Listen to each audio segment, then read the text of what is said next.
সমস্যা কি? ভিডিও থাকলে সমস্যা কি? সত্যের সন্ধানে SB news 24 TV. Station master কে? ওখানে লাইনম্যান কে ছিল? হ্যাঁ, আপনি ওখানে দেখেন নাই এভাবে যে ট্রেন চলে আসছে? আপনি কোথায় ছিলেন? আমি অফিসের ভিতরে। আপনি অফিসের ভিতরে ছিলেন। আপনি অফিসের ভিতরে যদি থাকে ট্রেনটা কিভাবে চলে আসে? আজকে আমাদের সাথে সাথে আজকে শত শত মানুষ চলে যাইতো। আমাদের তো পুরো গাড়ি উঠে গেছিল। ভাগ্যিস অনেক মানুষ ছিল ওখানে, আমরা তারপরে সবাই ধরে গাড়িটা ব্যাগ দিছে। আপনি এরকম গাফিলতি করলে মানুষ তো শত শত মারা যাবে। আজকে অল্পের জন্য 1 সেকেন্ডের জন্য আমাদের গাড়িটা যায় নাই ট্রেনের নিচে। আপনি কি করতেছিলেন? এত বড় যে ট্রেন আসে, ট্রেনগুলো আপনারা কোথায় থাকেন? প্রতিবার আপনাদের গাফিলতির জন্য মানুষ এভাবে করে ইয়ে হয়। হ্যাঁ, না আমি ভিডিও অফ করবো না। বলেন আপনি আপনি কেন কেন আপনার জন্য আমরা গাড়ি ট্রেনের নিচে যাইতাম, এটা আপনি আমাকে ব্যাখ্যা করেন। হ্যাঁ বলেন। উনি হচ্ছে স্টেশন মাস্টার, উনি হচ্ছেন ইয়ে লাইনম্যান। আপনি আগে আমার কথা বুঝেন, বলেন। যদি ভিডিও করেন না। হ্যাঁ বলেন বলেন। হ্যাঁ আপনি বলেন না, শুনুক না মানুষ। আজকে আপনি নাকি ওখানে মাফ চাইছেন, আপনি ওখানে মাফ চাইছেন, ঠিক আছে? আপনি ওখানে মাফ চাইছেন, আপনি মাফ চেয়ে আমাদের জীবন ফেরত দিতে পারতেন। আপনি পারতাম না, এটা আমি মানি।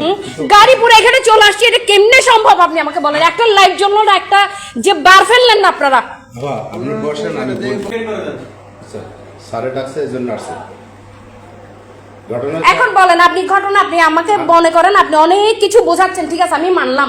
এখন মনে করেন আমি ট্রেনের নিচে চলে গেছি, আমরা পুরো ফ্যামিলি ট্রেনের নিচে চলে গেছি, তাইলে কি হয়তো? আপনার মাফ দিয়ে কি আমার জীবন ফেরত আসতো?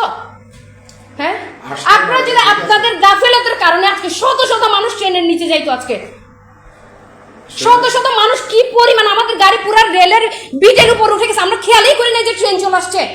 ভাগ্যিস অনেক মানুষজন ছিল, ওনারা আমাদের সিএনজিটা পিছনে দিচ্ছে, আরেকজন মানুষের পিছনে ক্ষতি হয়েছে। শুনুন আমি বলি, এখানে গাফিলতি না, বুঝছেন? হ্যাঁ, ট্রেনটা আসছে, ট্রেনের নিয়মে আসছে, কিন্তু আপনি যে বারগুলা ফেলবেন, আপনি যে লাইট দিবেন যে ট্রেন আসতেছে, আপনার কাছে মাফ চাইছি, আপনার কাছে মাফ চাইছি। আপনি মাফ চেয়ে তো কিছু হবে না। আপনি মাফ চেয়ে কি হবে বলেন না? আপনি জবাব নিতে আসছেন, আপনি তো বলেন। আমি বলি শুনুন। আমি ওখানে অফিসিয়াল টেলিফোন, বুঝছেন? অফিসিয়াল টেলিফোন নেই। এক, দ্বিতীয় কথা হইলো, মনে করেন যে আমরা ওই যে অনলাইনে আপডেট দেখা পরে বাইরে, কিন্তু আমার বলি আপনারা, এটা তো আমরা অনলাইনে আপডেট দেয়, তো ওই আপডেট দেখে আমরা বাইরে কথা হচ্ছে। তাই নেটওয়ার্কের সমস্যার কারণে আপডেটটা আসছে দেরিতে, হঠাৎ করে দেখি ট্রেন এসে গেছে। আপনি নেটওয়ার্ক একদম, আপনি কি অফিসে বসে থাকার জন্য আপনি কি অফিসিয়াল চাকরিজীবী নাকি?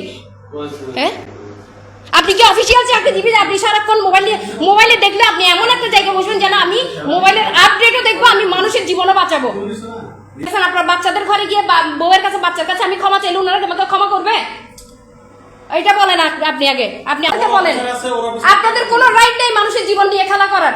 ট্রেন তো ট্রেন না, আজ ফাটটা মাছ জীবন দে তুই মোবাইল টিভের ইদে ডাকি দাও, হদি সিঙ্গেল কেন বলো? সদার নেটওয়ার্ক সিঙ্গেল নাও দাদা। তাহলে তো 200 জন মইল হয়ে মরে যেত, আমরা শুধু পড়ে যাইতাম। বাজারের মিশন ছিল, তারপরে সিএনজিটা পিছনে দিছে। সিএনজি যেই নামছে